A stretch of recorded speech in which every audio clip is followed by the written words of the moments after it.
हमें कई बार किराने के सामान की लिस्ट भी याद नहीं रहती है, और वहीं कुछ ऐसे स्टूडेंट्स होते हैं जो कि पूरा का पूरा चैप्टर याद कर लेते हैं। मैथ की किसी प्रॉब्लम को सोल्व करने में हमें कई बार घंटों लग जाते हैं, और वहीं कई सारे ऐसे स्टूडेंट्स होते हैं जो कि मिनटों में सॉल्यूशन निकाल लेते हैं। इनका फोकस और कंसंट्रेशन पावर इतनी ज़्यादा कैसे होती है? और इस सवाल का जवाब अगर आप किससे पूछते भी हो तो आपको यही सुनने को मिलता है कि उसका दिमाग तेज है और तुम्हारा दिमाग कमजोर है।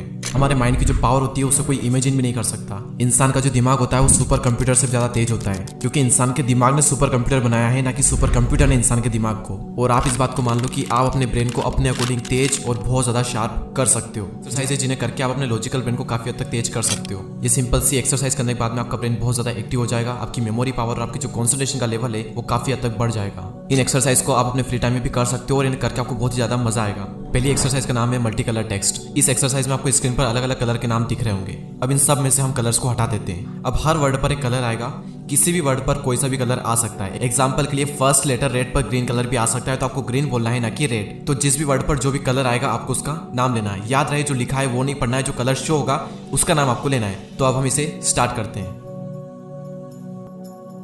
पहले आपको ये शायद थोड़ा आसान लग रहा होगा, लेकिन अच्छे लोगों का दिमाग इसमें भ्रमित हो जाता है, क्योंकि हमारे माइंड में टेक्स्ट परसेप्शन और कलर परसेप्शन दोनों अलग अलग हेमिस्फीयर में होते हैं। लेकिन इस एक्सरसाइज को करते वक्त तो दोनों हेमिस्फीयर के बीच में एक स्ट्रॉन्ग कनेक्शन बनने लगता है। इस एक्सरसाइज से आपकी मेमोरी और आपकी कंसंट्रेशन पावर इंप्रूव होती है, और आप दो काम भी एक साथ इजीली कर सकते हो। हमारी डे टू डे लाइफ में कई सारी ऐसी चीजें होती है जिसे हम अपने लेफ्ट हैंड से कर सकते हैं, जैसे कि सुबह उठकर ब्रश करना। और याद रहे जब आप टूथपेस्ट को ब्रश पर लगाते हो तो वो भी आपको उल्टे हाथ से ही करना है। ध्यान रहे टूथपेस्ट नीचे ना गिर जाए। अब इससे होगा क्या? इससे आपके ब्रेन में नए नए न्यूरॉन्स डेवलप होंगे, और जो न्यूरॉन्स आपके माइंड में ऑलरेडी हैं उन न्यूरॉन्स के बीच का जो कनेक्शन है वो और भी ज़्यादा स्ट्रॉन्ग होगा, जिससे कि आपका माइंड और भी ज़्यादा तेज होगा। तो इन 5 एक्सरसाइज को आप डेली ट्राई करें, आपका जो ब्रेन है वो काफ़ी तक इंप्रूव हो जाएगा। और एक और मजे की बात कि जिन भी लोगों का दिमाग ऑलरेडी तेज होता है वो अपनी जिंदगी में ज़्यादा कुछ बड़ा नहीं कर पाते। Albert Einstein, Thomas Alva Edison, Sandeep Maheshwari, Walt Disney आदि लोगों का दिमाग बचपन में कमजोर ही होता है। आप अपनी जिंदगी में किस मुकाम पर जाओगे वो इस बात पर डिपेंड करेगा कि उस मुकाम को पाने की जो इच्छा है वो आपके अंदर कितनी गहरी है। फिर उस काम को करने के लिए आपका माइंड ऑटोमेटिकली आपको सपोर्ट करेगा, नए नए आइडियाज आपको देगा। तो अगर आपका माइंड थोड़ा वीक भी है तो कांग्रेचुलेशन, आपके सक्सेसफुल होने के चांस काफी ज्यादा है। इसके अलावा एक और भी बहुत पावरफुल टेक्निक है, मतलब सबसे पावरफुल है। अगर वो आपने कर लिया तो कुछ भी याद करना आपके लिए मिनटों का काम बन जाएगा, जिसे याद करने में आपको घंटों लग जाते थे। तो अगर आप चाहते हैं कि मैं उस पर जल्दी वीडियो बनाऊं तो कमेंट कर जरूर बताना। और कुछ ऐसे मेडिटेशन के टाइप है जिन्हें आप रेगुलर बेस पे करके अपने ब्रेन को काफी हद तक इंप्रूव कर सकते हो। और अगर आप चाहते हैं कि मैं इस पर भी एक वीडियो बनाऊं तो उसके लिए भी एक कमेंट जरूर करना, और इन वीडियोस को मिस ना करने के लिए सब्सक्राइब करके बेल आइकन को प्रेस करें। मैं मिलूंगा आपसे जल्दी नेक्स्ट वीडियो में, तब तक के लिए जय हिंद, जय भारत।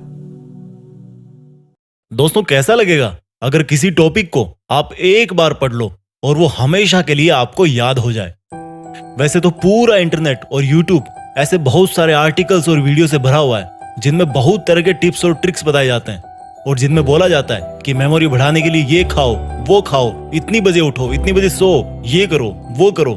ये बताओ कि जब आप कोई अच्छी सी मूवी देखते हो तो वो आपको हमेशा याद रहती है। चलो एक और एग्जांपल देता हूँ। किसी फंक्शन में या किसी प्रोग्राम में आपकी मुलाकात किसी ऐसे बहुत ही बड़े सक्सेसफुल इंसान से हो गई और उसके साथ आपने एक सेल्फी ले ली, तो भाई वो चीज ना आप जिंदगी भर नहीं भूलते।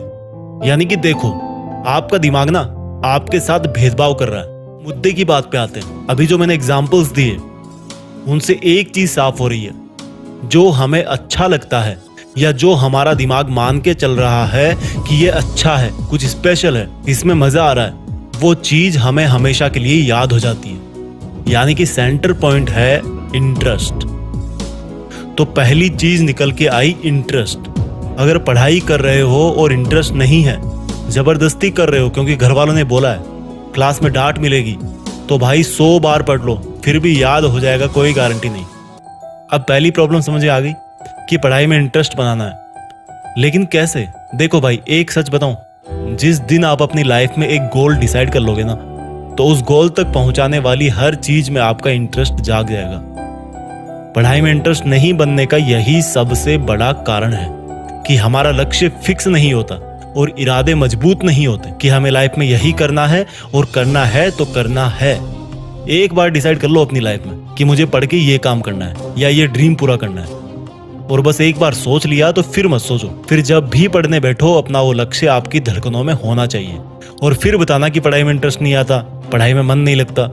तो जल्दी याद करने का एक पावरफुल टिप हो गया इंटरेस्ट। इसके बाद दूसरी चीज आती है विजुअल्स। देखो, मैंने जितने भी एग्जाम्पल इस वीडियो के शुरुआत में बताए हैं उन सब में क्या कॉमन था? वो मोमेंट्स हमारी आंखों के सामने हो रहे थे। यानी कि जिन चीजों को हमारी आंखें नजारों के रूप में देखती है उन चीजों को याद रखने में हमारे दिमाग को बहुत आसानी होती है। सोचो आपने कोई भयानक सा हादसा अपनी आंखों से देख लिया, तो बहुत बार ऐसा होता है कि कई लोग उसके सदमे से काफी लंबे वक्त तक वापस नहीं निकलते।